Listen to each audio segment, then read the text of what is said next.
Assalamualaikum warahmatullahi wabarakatuh. Perkenalkan, nama saya Muhammad Arfa Mustafa dengan NIM 1931041036 dari Universitas Negeri Makassar, jurusan Penjaskesrek angkatan 2019. Baik, saya akan menjelaskan yang pertama yaitu apa saja pencegahan dan perawatan cedera pada olahraga. Yang pertama, pengertian cedera. Cedera adalah suatu kerusakan pada struktur atau fungsi tubuh yang dikarenakan suatu paksaan atau tekanan fisik maupun kimiawi.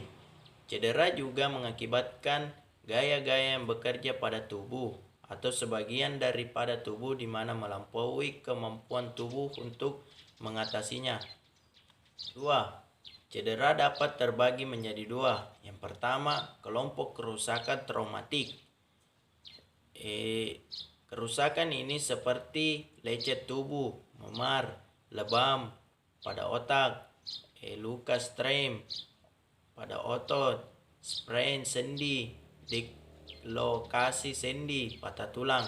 Dan kelompok yang kedua yaitu kelompok sindroma penggunaan yang berlebihan, yang seperti olahraganya tenis, golf, bulu tangkis, voli. Nah, di sini ada 10 jenis-jenis olahraga. Mari saya menjelaskan satu persatu.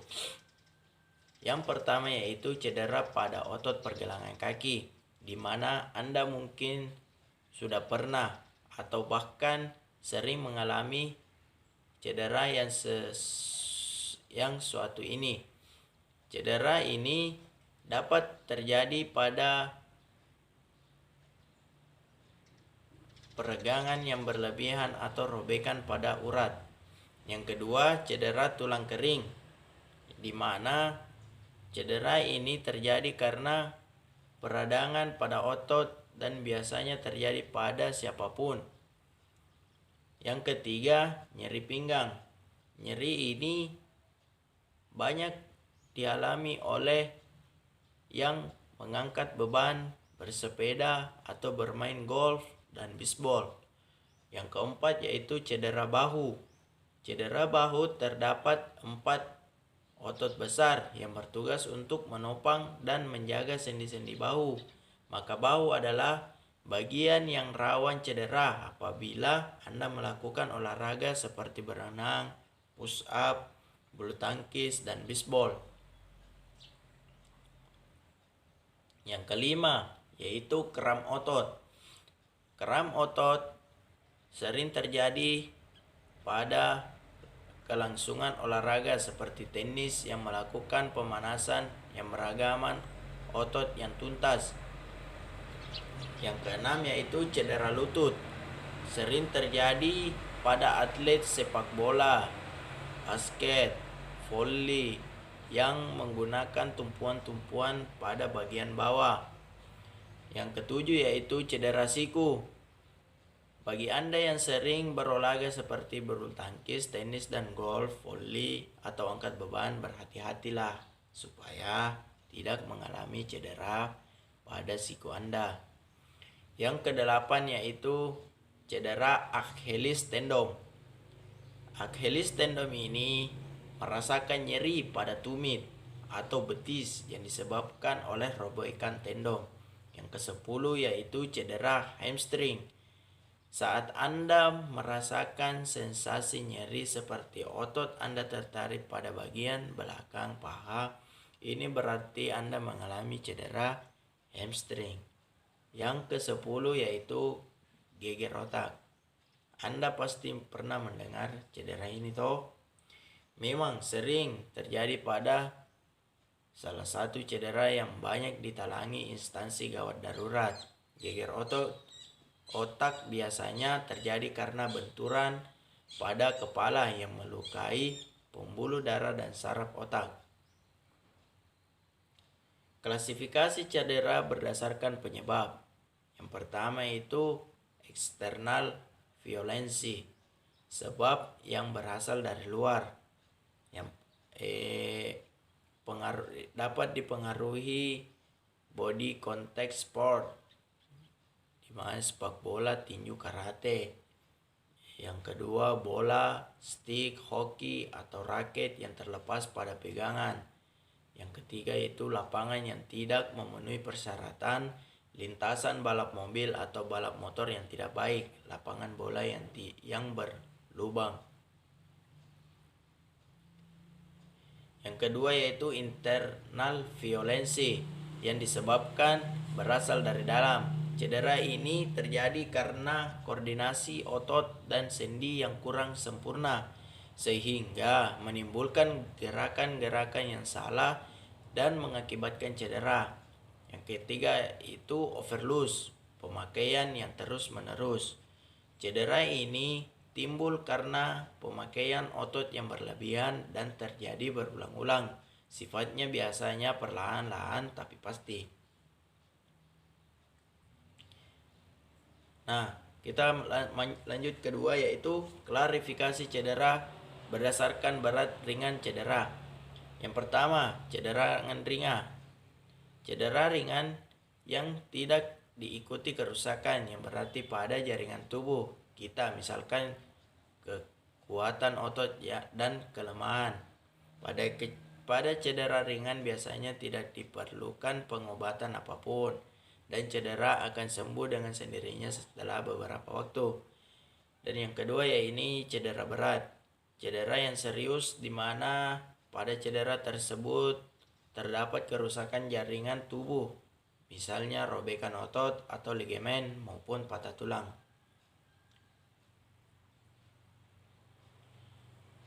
Klasifikasi cedera berdasarkan waktu terjadinya cedera. Yang pertama yaitu cedera akut, adalah cedera yang terjadi ketika latihan.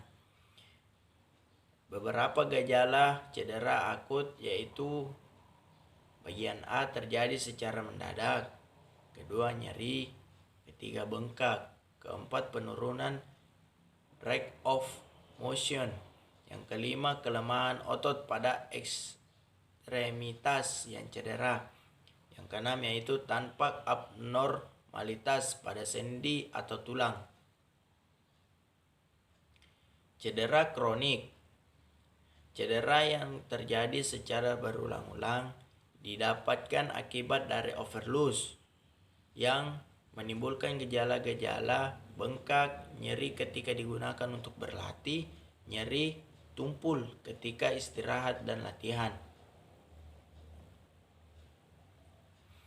Klasifikasi cedera berdasarkan jaringan yang terkena.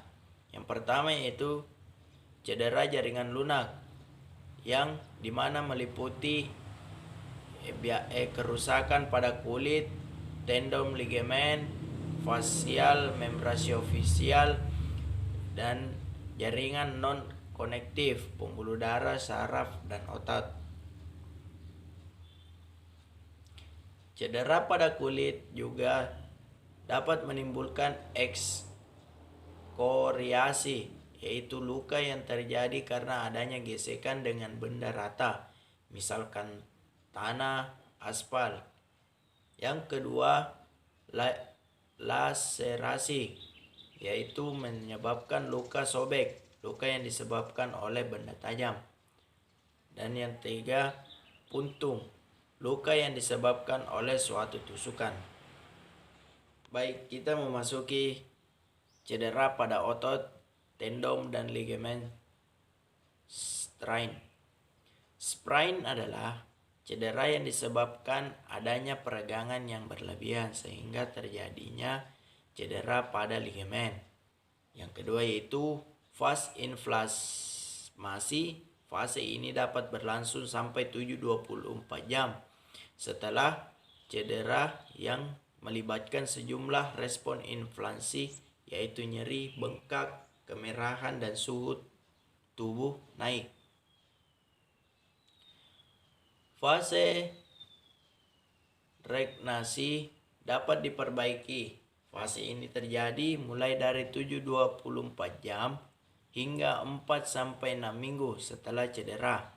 Fase Yang keempat yaitu fase remodeling, pembantuan kembali. Fase ini dimulai setelah 3-6 minggu sehingga 2-12 bulan dan ditandai dengan remodeling jaringan kolagen yang bertujuan untuk meningkatkan kemampuan fungsional dari otot. Sprain dapat dibagi menjadi 3 derajat. Derajat pertama yaitu terjadi overstretched ligament, cedera secara mikroskopik tapi tidak terjadi suatu robekan. Derajat kedua yaitu terjadi robekan parsial dari ligamen. Dan derajat ketiga yaitu terjadi robekan total dari ligamen. Ini merupakan derajat paling terparah dari suatu sprain. Nah, cedera jaringan keras juga dapat diartikan sebagai cedera terjadinya pada tulang atau sendi. Dapat ditemukan bersamaan dengan cedera jaringan lunak. Proses penyembuhan kurang lebih sama dengan proses penyembuhan jaringan lunak, diawali oleh terbentuknya hematoma. Nah, patah tulang dapat dibagi menjadi 2 macam, yaitu yang pertama closed fracture, di mana patah tulang terjadi tidak diikuti oleh robekan struktural di sekitarnya. Dan yang kedua yaitu open fracture, di mana ujung tulang yang patah menonjol keluar. Jenis fraktur ini dapat berbahaya dari fraktur tertutup karena dengan terbukanya kulit maka adanya bahaya infeksi akibat masuknya kuman-kuman penyakit ke dalam jaringan. Gejala umum patah tulang sering terjadi pada yang pertama, reaksi radang setempat yang hebat, fungsiolensi, ketidakmampuan fungsi. Yang ketiga, nyeri, tekanan pada tempat yang patah. Dan keempat, perubahan bentuk tulang. Dan yang kelima itu krepitasi, gesekan ujung-ujung bagian tulang yang patah. Penanganan pertama pada cedera olahraga yaitu yang pertama yaitu ketika kita mengalami keseleo atau terkilir, merupakan bentuk cedera yang paling umum terjadi, terutama pada olahragawan. Keseleo biasanya terjadi ketika telapak kaki menghadap ke sisi dalam atau sisi luar saat berjalan dan saat menyentuh, atau kita ketika melompat dan terjatuh. Keseleo juga memiliki istilah yang sering digunakan untuk luka pada bagian ligamen atau otot sendi. Otot sendi yang berfungsi menyongkang sambungan kedua bagian yang tulang tubuh mengalami pergerakan atau sobekan. Di sini ada 2 strategi pencegahan cedera. Yang pertama yaitu pencegahan cedera dilakukan sebelum dan saat latihan atau bertanding. Dan yang kedua yaitu program keseimbangan yang meliputi pemanasan seperti sit up dan pendinginan, peregangan, latihan aerobik, dan latihan penguatan sesuai kecabangan. Nah, selanjutnya itu teknik dan perlengkapan yang sesuai. Yang pertama itu kesalahan biomekanik biasanya disebabkan abnormalitas anatomis statis dan abnormalitas fungsional. Dan yang kedua yaitu dapat juga dibagi menjadi 2 masalah tersebut dapat diatasi dan memperhatikan pada perlengkapan yang digunakan. Syaratnya yang pertama yaitu proper fit. Perlengkapan harus pas sesuai anatomi individu dan fungsinya. Dan yang kedua yaitu proteksi. Alat pelindung yang digunakan harus benar-benar aman dan melindungi. Kita memasuki makanan yang bergizi.